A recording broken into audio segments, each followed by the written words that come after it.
ఎలాగైనా సరే వైఎస్ అవినాష్ రెడ్డిని ఓడించి తీరాలి అని వైఎస్ సునీత కంకణం కట్టుకుని వైఎస్ షర్మిలకు మద్దతుగా కాంగ్రెస్ పార్టీ తరఫున ప్రచారం చేస్తూ ఉన్నారు కడప జిల్లాలో. ఎందుకంటే మనందరికీ తెలిసిందే, వైఎస్ షర్మిల కాంగ్రెస్ ఎంపీ అభ్యర్థిగా పోటీ చేస్తూ ఉన్నారు.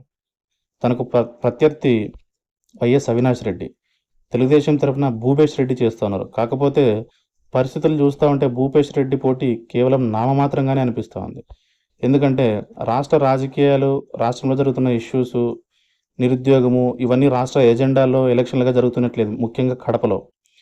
ఎందుకంటే కడపలో ఒకటే ఎజెండా ఉంది, వైఎస్ వివేకానంద రెడ్డి హత్య. ఇదే కడప ఎంపీ ఎలక్షన్కి రెఫరెండంగా మార్చాలి అని చెప్పేసి వైఎస్ షర్మిల, వైఎస్ సునీత మరియు కాంగ్రెస్ పార్టీ, ఇంక్లూడింగ్ తెలుగుదేశం కూడా. ఎందుకంటే తెలుగుదేశం పార్టీకి సొంతంగా అక్కడ జగన్ పార్టీని ఓడించే సత్తా లేదన్న విషయం అందరికీ తెలిసిందే. సో ఇందుకోసమే బ్యాక్డోర్ నుంచి తెలుగుదేశం పార్టీ కార్యకర్తలకు కూడా కాంగ్రెస్ పార్టీకి ఓటేమని చెప్తా ఉన్నారని చెప్పేసి తెలుస్తూ ఉంది. ఎందుకంటే జగన్మోహన్ రెడ్డిని కడపలోనే ఓడించాలి. నిజానికి తెలుగుదేశం పార్టీ 1999లో ట్రై చేసింది. రాజశేఖర్ రెడ్డి అప్పుడు ఎంపీగా పోటీ చేశాడు. కేవలం 5,000 ఓట్లతో బయటపడ్డాడు. అది కూడా జమ్మలమడుగు ఎమ్మెల్యే స్థానం నుంచి ఎక్కువ మెజారిటీ రావడంతో ఖచ్చితంగా అక్కడ వైఎస్ రాజశేఖర రెడ్డి 5,000 మెజారిటీతో గెలిచి బయటపడ్డాడు.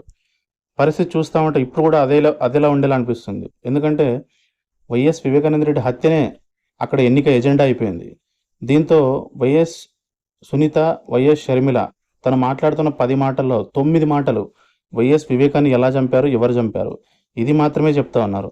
దీంతో చిర్రెత్తుకొచ్చింది వీళ్ళకు, ఎవరికి, మన వైసీపీ వాళ్ళకి. దీంతో వైసీపీ జిల్లా అధ్యక్షుడితో కోర్టులో ఒక పిల్ వేయించారు. ఈ కేసు కోర్టులో నడుస్తూ ఉంది, మా మీద అబండాలు వేస్తూ ఉన్నారు, కోర్టులో కేసులో నడుస్తూ ఉన్నప్పుడు మా మీద ఎలా ఆరోపిస్తారు, ఇది కేసు తెలియ వరకు ఎలక్షన్లో మాత్రం వైఎస్ వివేక హత్యను ప్రస్తావించకుండా ఉండాలి అని చెప్పేసి కోర్టులో ఆయన పిల్లు వేశాడు. అదేంటో విచిత్రంగా కోర్టు దాన్ని స్వీకరించేసింది, ఆర్డర్ కూడా ఇచ్చేసింది. అవును, మీరు మాట్లాడకూడదు, వైఎస్ సునీతను, వైఎస్ షర్మిలను మాత్రమే కాదు, తెలుగుదేశం పార్టీ, పవన్ కళ్యాణ్, పురంధేశ్వరి, ఇలా ఎవ్వరూ మాట్లాడకూడదని కోర్టు తీర్పిచ్చింది. అసలు ఏ సంబంధం లేని వైసీపీ జిల్లా అధ్యక్షుడు పిల్లేయడం ఏంటి, ఆ కోర్టు దాన్ని తీసుకొని ఆర్డర్ ఇవ్వడం ఏంటి, ఇదే ప్రతి ఒక్కరికి పెద్ద ఆశ్చర్యం కలిగిస్తూ ఉంది. ఏంటంటే ఒకవేళ అయితే వైఎస్ అవినాష్ రెడ్డో లేదా ఎవరో వేరే వాళ్ళు వేయాలి పిల్లు, అసలు ఏమీ సంబంధం లేని పిల్లు వేయడం ఏంటి? ఇది వీళ్ళు ఈవెన్ లాయర్లకు కూడా, ఎవరైతే ఈ కోర్టు తీర్పు విన్న లాయర్లకు కూడా ఈ కేసు పెద్ద ఆశ్చర్యంగా ఉంది. అందుకనే ఇది ఎట్టి పరిస్థితుల్లో ఇది కోర్టులో, వేరే పై కోర్టులో నిలబడదు ఈ జడ్జిమెంట్ అని చెప్పేసి వాళ్ళ సుప్రీంకోర్టు వరకైనా సరే మేము వెళ్తాము, ఈ జడ్జిమెంట్ ఏదైతే కడప కోర్టు ఇచ్చిందో దాన్ని నిలుపుదల చేయిస్తాము, ఖచ్చితంగా వైఎస్ వివేకానంద రెడ్డి హత్య మాత్రమే కడప జిల్లా ఎలక్షన్ ఎజెండాగా మారుస్తాము అనే విధంగా వైఎస్ సునీత అడుగులు కూడా ఉన్నాయి.